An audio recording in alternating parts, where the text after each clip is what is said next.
What's up, ladies and gentlemen? I hope you guys are having a fantastic day. In today's video, everybody, I'm going to introduce you guys this beautiful cephalopod known as the Paper Nautilus, or if you guys haven't heard that, maybe you heard of this, the Argonaut. And this is truly a different cephalopod, and you guys will really like this one.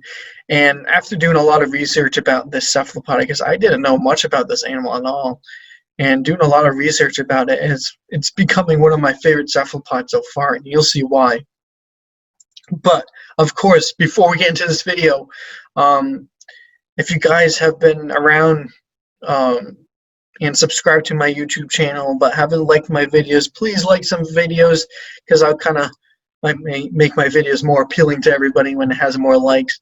So it'll be greatly appreciated. And if you guys are just newcomers, just adventuring around the channel, and if you guys seem to really like it, please subscribe. I really appreciate that, because then it'll really get my channel out there for more people to explore and learn more about cephalopods, and hopefully have some questions or just enjoy it.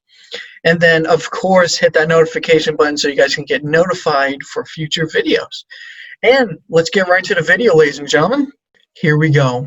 The Paper Nautilus. And this is actually a shell of a paper nautilus. It's truly beautiful. The craftsmanship is just unbelievable. And if you guys are like, wow, how did it do that? You'll see later in the video how they can do that. Background info. So we're going to talk about the Paper Nautilus and its shell. So about the Paper Nautilus, or Argonauts. So Argonauts are pelagic open, which means open ocean octopuses. So yes, they are octopuses. And Argonauts stay near warm water surfaces. So they stay in the equatorial region or the equator, and they stay near the tropical and subtropical regions, which are right above the equatorial region. These creatures have a strange but strong dimorphism.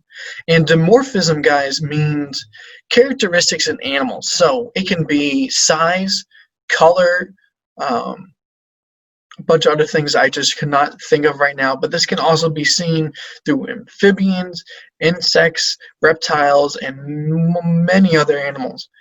And so in this group of octopods, the female is the only one that makes this beautifully detailed shell. And these shells can actually get as big as 12 inches in diameter. That is big. But the really big question here, you guys, is it really a shell? But before we get into that, talking about dimorphism, so females can actually grow 12 times bigger than males. So females can actually grow to about a foot in length. Well, that is pretty big. But the male Sally can only grow to about 1 centimeter long, which is about the size of a fingernail. Feel bad for the females, but nice job for the males for being so small, but nice job for the males being the female. Oh my god, I messed it up again. But nice job for the females being so big. There we go. So female Argonauts have a special ability to craft their casing with special glands at the tips of their dorsal arms, which release calcite, and this is a special ingredient to make their shell. So let me show you a picture, well, not that one, let me show you a picture of the dorsal arms. So before I show you, where do you think the dorsal arms are? And if you guess correctly, the dorsal arms are actually right here. The dorsal arms and dorsal fins. And again, dorsal means on the top. So just like if we look at just the exterior anatomy of a fish, you have the dorsal fin, which is on the top, you have the pectoral fins, the pelvic fins, etc. But dorsal are on the top. But this is really interesting, because those glands, that membrane that release that calcite, that make this beautiful craftsmanship of a shell, are only located in that part of the Argonaut, which is the dorsal fin. And they give you a cool little history about Argonauts, how it actually got its name. So way back when Aristotle was alive and some other naturalists and philosophers, they were kind of studying and observing the Argonaut. And so this Argonaut really confuzzled these philosophers, naturalists, and especially Aristotle, they thought that Argonauts stayed at the ocean surface and actually floated along, and they thought they used the fins as sails. And so this is actually where they get their name Argonaut, which is a sailboat. And so that is really cool, actually, great observation, but it's sadly a myth. That is not true, because we just talked about in the last slide that these dorsal fins are actually used to create their shell. So Argonauts gulp in and trap air inside of a shell to keep it afloat in the water column. When mating, gets really interesting, male Argonauts actually detach their hectocotylus and store it into the female's mantle for the future. So scientists have actually observed some female Argonauts and found these little worm-like things on the female Argonauts, and they actually thought they were parasites. But they weren't. It was the hectocotylus. And so what's really awesome, this is actually seen throughout some other species of octopods. The females will store that hectocotylus, and when it is time, they will extract all that sperm and use it to fertilize the eggs. And if you're wondering, all right, that's really cool, but where do they lay the eggs? Well, the eggs are actually laid inside the shell of the Argonaut. So now you're like, whoa, is this really a shell? Kind of sounds like it, and now it doesn't sound like it. Well, really, the shell now is kind of like a nursery for Mom to protect. And so she'll lay the eggs inside of the shell, and she'll just move around even though the eggs are in there. It's really a floating nursery to really think about it. And female Argonauts can produce as much as 1 million eggs to her lifetime. And what's really cool, that some Argonauts can actually lay 170,000 eggs at a time. That is a lot of eggs, and 1 million eggs to her lifetime. That is a lot of mating. But just like on every octopod, males always die right after mating. But what's really interesting is the females don't. They can just mate as many times as they can throughout their whole lifetime. That is really, really cool, actually. And during breeding season, which is actually from August to December, females actually make the shell 3 times bigger for when they lay their eggs. And this is why I call them the engineers of cephalopods, because I'll tell you a little bit more through another cool little thing about history of Argonauts. And while I'm telling this, you guys can observe and take an awesome look at this beautiful Argonaut. So, this is quoted from a site that I've used for researching about these beautiful Argonauts.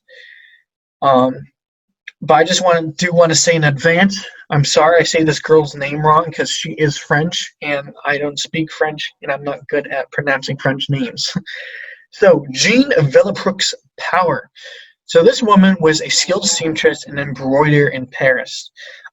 She lived in a rural countryside in France, eventually moved near the seaside, and wrote how the sea was as transparent and smooth as glass. However, she wrote a lot about species about mollusks, including the Octopus vulgaris, which is our good friend, the common octopus. But she was drawn back to her favorite. And can you guess what her favorite was? The Argonaut. And so I'll give you a little bit more too. Obviously, I'm not going to leave you a cliffhanger right there. So, still quoting from the site, Villepreux Power actually wanted to unlock mysteries of the Argonaut. She loved them so much that she actually built an aquarium for the cephalopods, and she actually is like the queen of aquariums. A lot of people were influenced by her ability to make an aquarium for these animals. And so then after generations and time went on, a lot of people were influenced by that and made them better and better. But she came up with an idea. She punctured pieces of a shell of an individual and placed fragments from another Argonaut shell into the aquarium. She watched 3 to 6 hours increments, patience wearing thin, until right before her eyes she saw one Argonaut repair its shell with a special membrane in front of its 2 arms. And this is back in 1787. That's awesome. That is so awesome. I would have loved to have a time machine to go back to this date to witness that moment of this girl seeing this that nobody else has seen. She did quote in the site that she's the only person that's seeing this right now during her time. And that is so awesome. And this is also a quote from her. Well, actually from the site. She noted how the membranes on the 2 dorsal arms, which secrete calcite, moved over the opaque case with gentle craftsmanship. That is so, excuse me, that is so awesome. I'm actually really concerned on how Argonauts, well, I should say I'm really concerned on where the calcite releases from the dorsal fin, because there's really no tip of the dorsal fin. It's more like a round fin, so I wonder where it comes from. That's a great question. That's a great question, Gary. Nice job. But I want to tell you a little bit more about our person here, Jean Villefort Power. So I feel really bad for this girl because during 1840, she actually just kind of postponed her research for Argonauts, but she's been studying them for a long time. Before that, she also been writing books about the Octopus vulgaris and some other mollusks, but her research and papers were actually transported onto a ship. And as a ship was transporting this to some destination, the ship sunk. And all of that amazing, priceless information went down under the sea to never be seen again. And that just hurt so much because this, to me, this girl's just an absolute cephalebrity. How do you guys like that? Cephalopod, cephalebrity. But that's just crazy, guys. Like, I would have loved to meet this girl in person if it wasn't so long ago. But that's just awesome for her to witness all this. She changed history of the Argonaut and what we know today. But anyways, I really wanted to share that with you guys because I feel that she should be well known for her research about Argonauts.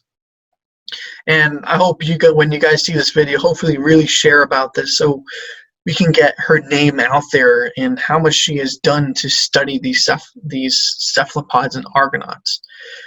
And so, ladies and gentlemen, that is going to be it for today's video. I hope you guys enjoyed. I really enjoyed doing this research for you guys because at first, I'm not going to lie, I didn't know much about Argonauts once at all. I only knew that really from just observation. Yes, it's an octopus. It's not a nautilus, and it has a shell.